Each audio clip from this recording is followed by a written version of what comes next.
ওপর চড়াই উতরাই সবকিছু পার করে আজকে এই জায়গায় পৌঁছেছি।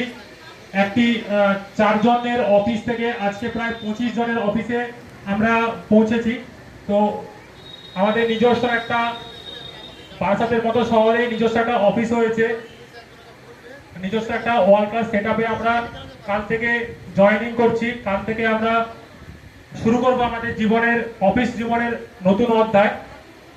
তো এইসব যখন আমরা করি, তো তখন আমাদের কিছু স্যার, শিক্ষক বা আমাদের থেকে যারা বড়, যারা সিনিয়র, যারা এই ফিল্ডে আগে ছিলেন বা আমাদেরকে এই ফিল্ড সম্বন্ধে শিখিয়েছেন, তারাও এই সম্মানের অনেকটা প্রাপ্য।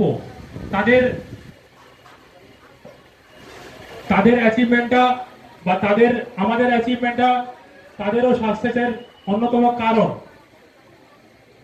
আজ তারা আমাদের মধ্যে রয়েছেন, তার মধ্যে একজন হচ্ছেন বিবি স্যার, যিনি আমাদের মধ্যে এখন উপস্থিত রয়েছেন। এবং আমি চাই ওনাকে ডেকে আমরা একটু সম্বোধনা জানাতে পারি, তাতেও আমাদের জন্য অনেক গর্বের, অনেক আনন্দের হবে। তো সেই জন্য আমি মঞ্চে ডেকে নেব বিবি স্যারকে। প্লিজ আপনি মঞ্চে আসুন। এবং আমি জানি না শফিকুল যতটা আমাকে সম্মান দিচ্ছে আমি কতটাই সম্মানের যোগ্য। আমি শুধুমাত্র এখানে যারা আছেন তাদের কাছে 2-3টে জিনিস একটু শেয়ার করতে চাই। একটু আগে খেতে খেতে দাদার সঙ্গেও কথা হচ্ছি। ও যখন প্রথম ভর্তি হয় কলেজে, ও ম্যাথ অনার্স এই ব্যাকগ্রাউন্ড নিয়ে এসেছিল, কম্পিউটারে কিছুই জানতো না। ফলে খুব স্বাভাবিকভাবেই ওর মনে একটা অসম্ভব টেনশন কাজ করত যে আমি কতটা কমপ্লিট করতে পারবো, আদৌ আমার এই ডিসিশনটা ভালো হলো কি হলো না, এই জিনিসটা ওর মনে সবসময় কাজ করত। ফলে বাকিরা যদি 1 ঘন্টা সময় দিত, ও নিজের সেই যে না পারাটা সেটাকে যাতে অতিক্রম করতে পারে তার জন্য 2 ঘন্টা সময় দিত। যার ফল আজকে ও কিন্তু এই জায়গাটায় এসে দাঁড়িয়েছে। এবং এটা একজন শিক্ষক হিসাবে আমার সত্যিই খুব গর্বের বিষয় যে ও এই জায়গাটাতে নিয়ে আসতে পেরেছে নিজে। এবং আমরা সবাইকে একই শেখাই, কোনো পার্থক্য হয় না। খেতে খেতে একসঙ্গে আমরা খাচ্ছিলাম, ও আমাকে বললো যে স্যার আপনি আমাকে সব থেকে বেশি ভালোবাসেন। তা আমি ওকে কথাটা বললাম যে না, যারা অ্যাকচুয়ালি রোজ ক্লাসে আসে আমরা কিন্তু বেশিরভাগ ক্ষেত্রে তাদের সবাইকেই ভালোবাসি, কিন্তু সেই ভালোবাসাটাকে সঠিক রাস্তায় নিয়ে যাওয়ার দায়িত্ব কিন্তু সম্পূর্ণ নিজে। আজকে ও যে জায়গায় পৌঁছেছে সবাই কিন্তু সেই জায়গায় পৌঁছয়নি, কাজে সেই কৃতিত্ব একান্তই ও। কাজী এই যে আজকে এই এত বড় ওর একটা অ্যাচিভমেন্ট, নিজস্ব অফিস, এবং সবচেয়ে বড় কথা এতগুলো ছেলে মেয়ের ভরণ পোষণের দায়িত্ব নেওয়া। আমরা সংসারে সামান্য ভরণ পোষণের দায়িত্ব নিতে গিয়ে ক্লান্ত হয়ে যায়, হাঁপিয়ে উঠি। সেটা সত্যিই আজকের দিনে দাঁড়িয়ে অত্যন্ত গর্বের ব্যাপার। এবং আমি অত্যন্ত গর্বিত যে আজকে শফিকুল আমার কাছে সামান্য হলেও কিছু শিখেছে। এটুকু। অনেক অনেক ধন্যবাদ। অনেক ধন্যবাদ। আমি আপনাদের সামনে সুকুমার রায়ের একটি ছোট্ট কবিতা অধ্যয়ন করতে যাচ্ছি, জীবনের হিসাব। বিদ্যে বোঝাই বাবু মশাই, পড়ি চোখের বই। মাঝিরে কোন বলতে পারিস সূর্যি কেন ওঠে, চাঁদটা কেন বাড়ে কলে, জোয়ার কেন আসে? বৃদ্ধ মাঝি অবাক হয়ে ফেল ফেলিয়া হাসে। বাবু বলেন, সারা জনম মরলে তুই থাকি, জ্ঞান বিনা তোর জীবনটা চারি আনাই মাটি। খানিক বাদে কহেন বাবু, বলতো দেখি ভেবে, নদীর ধারা কেমনে আসে পাহাড় হতে নেবে, বলতো কেন লবণ পোড়া সাগর ভরা পানি। মাঝি সে কয়, আরে মশাই অত কি আর জানি। বাবু বলেন, এই বয়সে জানিস না কি, জীবনটা তোর নেহাত খেলো অষ্ট আনাই থাকি। আবার ভেবে কহেন বাবু, বল তো ওরে বুড়ো, কেন এমন নীল দেখা যায় আকাশের ওই চূড়ো? বলতো দেখি সূর্য চাঁদে গ্রহণ লাগে কেন? বৃদ্ধ বলে, আমায় কেন লজ্জা দিছেন হেন? বাবু বলেন, বলবো কি আর বলবো তোরে কিতা, দেখছি এখন জীবনটা তোর 12 আনাই বৃথা।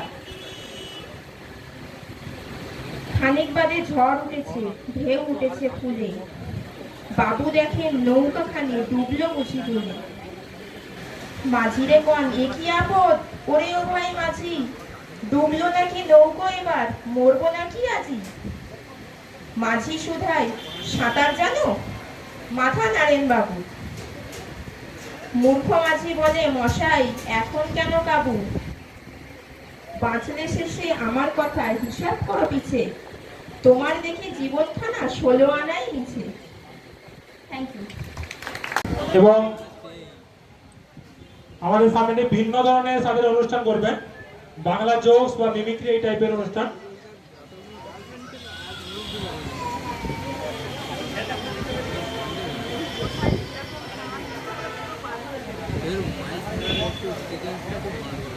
এই এই ওঠো না।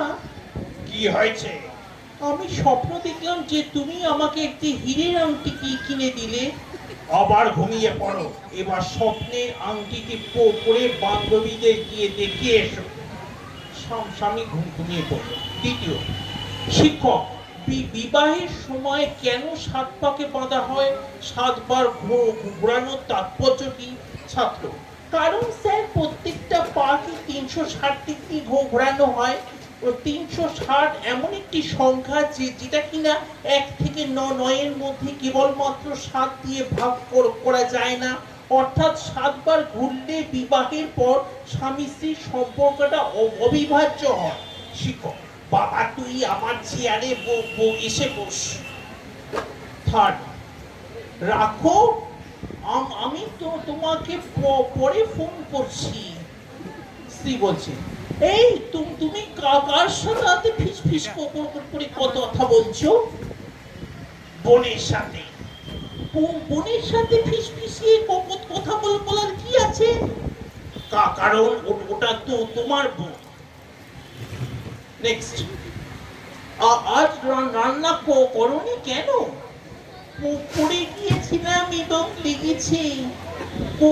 কোথায় পড়ে গিয়েছিলে আর কোথায় লেগেছে? বিছানায় পড়ে গিয়েছিলাম আর ঘুম লেগেছিল। নেক্সট, স্যার বলো তো, জন্মানোর পর বাচ্চারা কাঁদে কেন? পল্টু, দুনিয়ায় প্রথম এসেছে, হাতে টাকা পয়সা নেই, কাঁদবে না তো কি হাসবে? নেক্সট, বাবা গাধা কাকে বলে? অন্যকে যে কিছু বোঝাতে পারে না তাকে গাধা বলে, বুঝলি? না বাবা, বুঝতে পারলাম না। নেক্সট, আসুন দাদা, কিনুন মাত্র 100 টাকায়, কাস্টমার নাই, একটু ঘুমিয়ে নিন। আসুন দাদা, কিনুন মাত্র 100 টাকায়, থ্যাংক ইউ। নেক্সট,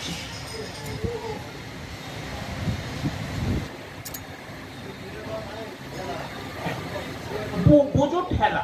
সর্দার যে বন্ধুর বাড়ি বেড়াতে গেছে, গল্প করতে করতে রাত হয়ে গেছে। এমন সময় নামলো প্রচন্ড বৃষ্টি আর তার সাথে ঝড়। বন্ধু বললেন, বাইরে যা ঝড় বৃষ্টি শুরু হলো, আজ বরং রাত থেকেই যাও আমার এখানে। সর্দার তার সায় দিলেন। বন্ধু গেলেন ভিতরের ঘরে সর্দারজি ঘুমানোর বন্দোবস্ত করতে। কিছুক্ষণ বাদে এসে দেখেন বসার ঘরে সর্দারজি নেই। কি হলো? গেল কোথায়? খানিক বাদে সর্দার এলে, সারা গা জল কাদায় মাখামাখি। বিস্মিত বন্ধু বললেন, কি হলো? কোথায় গিয়েছিলে বন্ধু?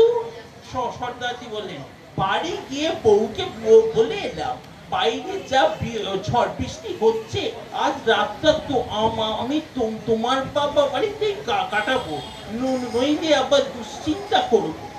নেক্সট, যারা বলে তুমি হাতটা শুধু ধরো, আমি হব না আর কারো, ওরা ভিতরে ভিতরে অনেকের এরই হাত ধরে বসে আছে। Thank you.